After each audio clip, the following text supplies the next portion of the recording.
Daily care channel में आपका स्वागत है। अस्सलाम वालेकुम दोस्तों, हमारे इस रूहानी प्रोग्राम में आज आप देखेंगे एक बहुत ही ख़ास किस्म का ऐसा रूहानी वजीफ़ा जिसके जादुई असर से आप किसी भी इंसान को अपना मुरीद बना सकते हैं। किसी भी तरह का टोना टुटका, बुरी नज़र, ऊपरी असर या फिर शैतानी जिन से आप वजीफ़े की मदद से निजात हासिल कर सकते हैं। इस वजीफ़े को अमल में लाने का तरीक़ा बेहद आसान है, इसमें ख़र्च भी नहीं है। इस वजीफ़े को आप अपने घर पर भी कर सकते हैं। आज के दौर में ज़्यादातर लोग किसी न किसी वजह से परेशान रहते। किसी की शादी नहीं होती या अगर किसी की शादी होती है तो निभ नहीं पाती है और तरह की परेशानियां भी आती, जैसे कि कारोबार में मसला, किसी का कारोबार नहीं चल पाता और अगर चलता भी है तो उसको उस तरह का मुनाफा नहीं होता, वो नुकसान झेल रहा होता है।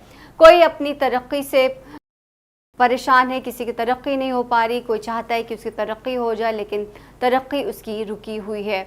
और कोई ऐसा भी शख्स है जो अपनी बीवी से परेशान है, बीवी नाराज़ होने से अपने मायके चली गई है या करीबी रिश्तेदारों के साथ दुश्मनी बढ़ गई और न जाने कितने तरह के मसले हमारी रोज़मर्रा की ज़िंदगी में हमें यूं ही घेरे रहते हैं। तो दोस्तों, ये जान लें कि दुनिया में अगर बीमारी है तो उनका कोई ना कोई इलाज भी नहीं मिल पा रहा है या कोई दवा भी काम नहीं आ रही है।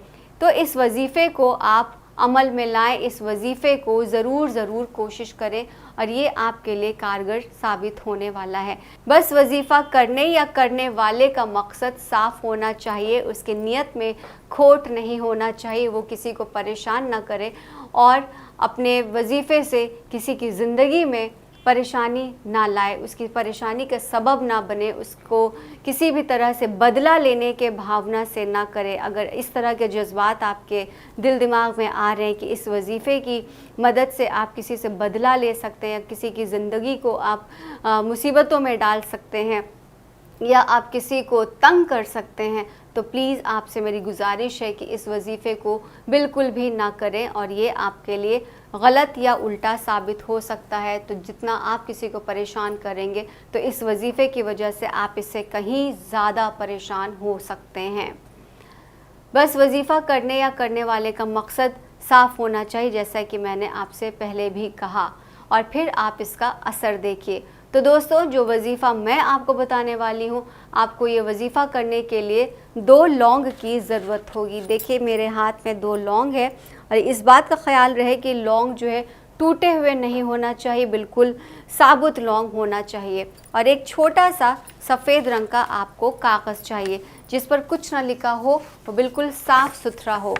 प्लेन पेपर के ऊपर आपको एक मार्कर चाहिए होगा, ब्लैक कलर का या ब्लू कलर का मार्कर ले लें। अगर मार्कर आपके पास नहीं है तो आप पेन से भी काम चला सकते हैं।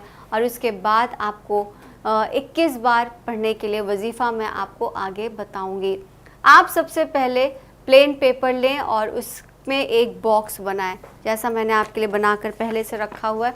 इसमें आप 4 खाने बनाएंगे, 4 बॉक्स बनाएंगे। इसके अंदर आप लाइन खींचेंगे और इस 4 खाने के ऊपर 786 लिखेंगे। इसको लिखना मत भूलिएगा।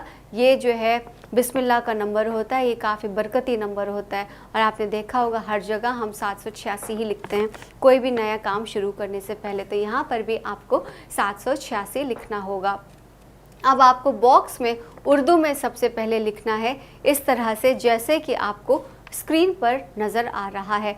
बॉक्स की उल्टी तरफ से लिखना शुरू करें जैसे उर्दू में लिखते हैं।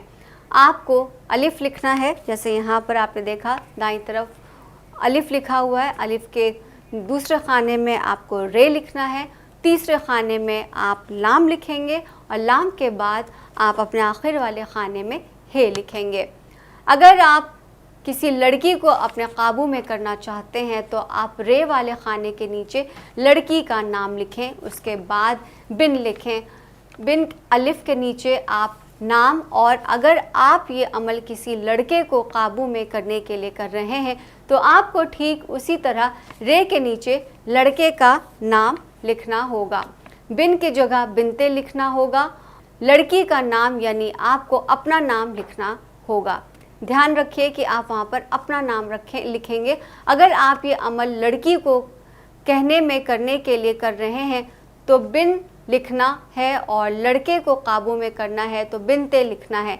देखिएगा कुछ इस तरह अगर आप लड़की के लिए कर रहे हैं जैसे कि नजमा बिन शाहिद और लड़के के लिए कर रहे हैं तो शाहिद बिनते नजमा, ठीक इस तरह।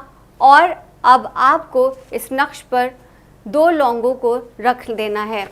21 बार वजीफ़ा पढ़ेंगे और वो वजीफ़ा है अल हकीमु अल हकीमो। इस वजीफ़े को आपको 21 बार पढ़ना होगा, ना कम ना ज़्यादा। दोनों लौंगों पर 3 बार फिर से दम करना है। उसके बाद कागज़ पर लौंग रखकर उसे 5 बार मोड़ना होगा। 5 बार मोड़ने के बाद जब वो पुड़िया उसकी बन जाए और लौंग वाली उस पुड़िया को बहते हुए पानी में आपको बहा देना है। बस इस बात का आप ध्यान रखें कि अमल करते हुए कोई आपको देखे ना आपको कोई टोके। तो उम्मीद करती हूँ आपको समझ में आ गई होंगी मेरी बातें। इस वजीफ़े से आपको कोई भी जानकारी इससे जुड़ी हुई चाहिए तो जो नंबर डिस्प्ले हो रहा है स्क्रीन पर, आप उस नंबर पर कॉल कर सकते हैं। हमारे मौलाना साहब से आप संपर्क कर सकते हैं, उनके से रब्ता कर सकते हैं और वो आपकी मदद करेंगे, आपको सही रास्ता दिखाएंगे ताकि आप इस अमल को सही तरीक़े से कर सकें और इसका रिज़ल्ट आपको मन मुताबिक मिल सके और आप अपनी ज़िंदगी में खुश रहें, आबाद रहें। तो फ़िलहाल मुझे दीजिए इजाज़त, एक नए वीडियो के साथ फिर से हाज़िर होंगे। अल्लाह हाफ़िज़। 9501419009